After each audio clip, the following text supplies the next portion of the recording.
Voilà, Abbé Jean-Baptiste Walter Manga, anthropologue, grand séminaire de Brin et Université Assane Seck de Ziguinchor. Voilà, donc ma communication portait sur les mécanismes traditionnels de gestion et de règlement de conflits. Et j'ai basé mon travail sur le royaume d'Oussouye où j'ai travaillé. Hein.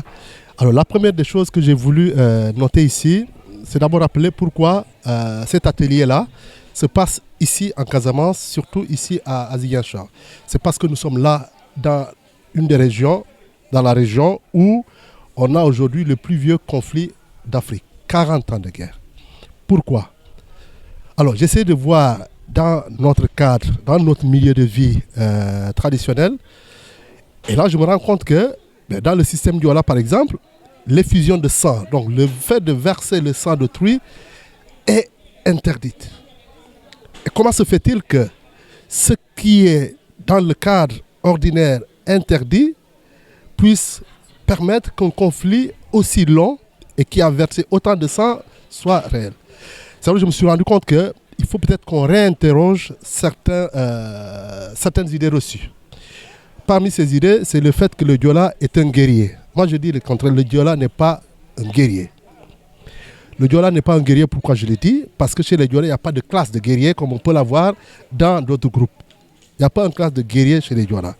Mais c'est à partir de ce conflit-là qu'on a donné cette vision du Diola.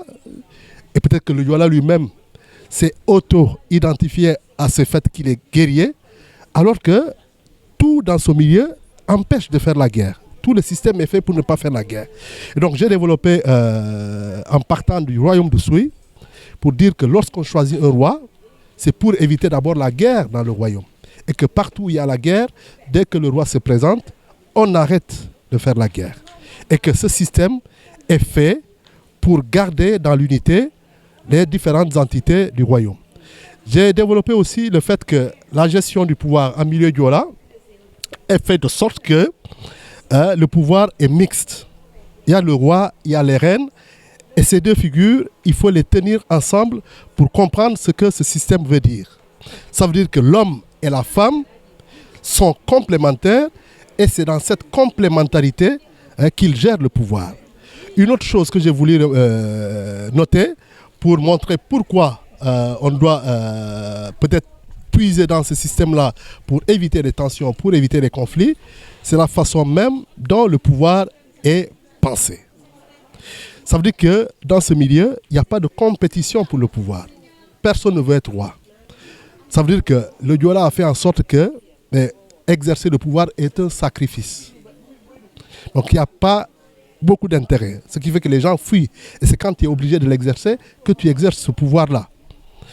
Et peut-être on pourrait faire le lien avec notre façon, dans nos États modernes, de penser le pouvoir, et avec tous les intérêts qui tournent autour de ceux qui sont au pouvoir, pour voir ce que nos traditions aussi nous offraient comme possibilité.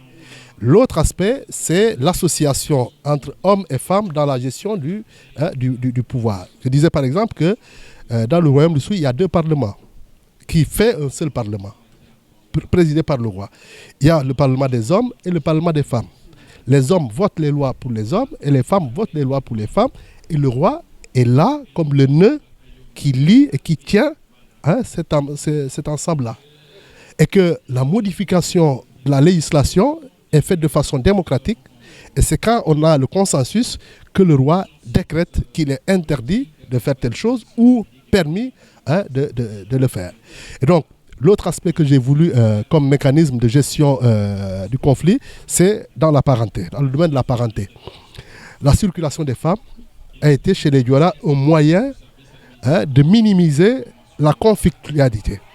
Puisque les villages qui sont traditionnellement des voisins ennemis ne peuvent pratiquement jamais venir aux mains, venir à la guerre, parce qu'il y a la circulation des femmes qui fait que de part et d'autre, on est parenté.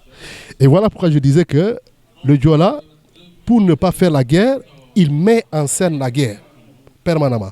Dans toutes les activités du Diola, on a l'impression qu'il va faire la guerre. Quand c'est des funérailles, même quand c'est la danse des Congones et tout ça, on a l'impression qu'on va en guerre, alors qu'en réalité, on met en scène le conflit, la tension, pour ne pas le vivre concrètement. Et donc, voilà pourquoi j'ai fini en conclusion par reprendre ce que je disais au début de ma communication.